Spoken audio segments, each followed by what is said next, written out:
Kwa nini tajiri hafanyi kazi kwa ajili ya pesa? Mada hii imetokana na sura ya kwanza ya Rich Dad Poor Dad, miongoni mwa vitabu bora zaidi vya elimu ya fedha duniani, kilichoandikwa na Robert Kiyosaki. Amesema kwamba wakati nikiwa na miaka 9, rafiki yangu alinicheka kwa sababu sikuwa na pesa kama yeye.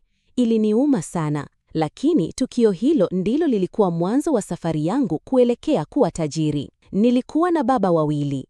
Mmoja alikuwa na elimu nzuri, kazi nzuri, lakini alikufa maskini.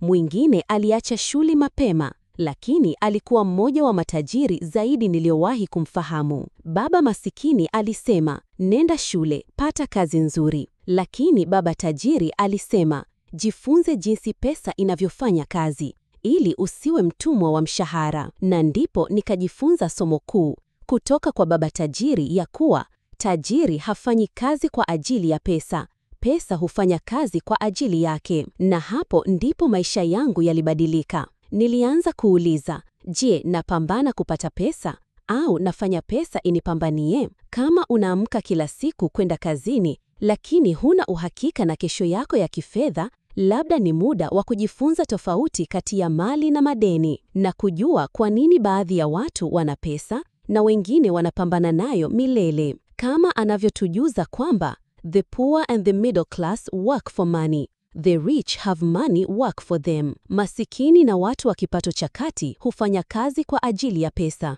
Matajiri hufanya pesa iwafanyie kazi. Umechoka kufuata mshahara kila mwezi? Labda ni muda wa kubadilisha mtazamo wako kifedha kupitia Pesa Vibes.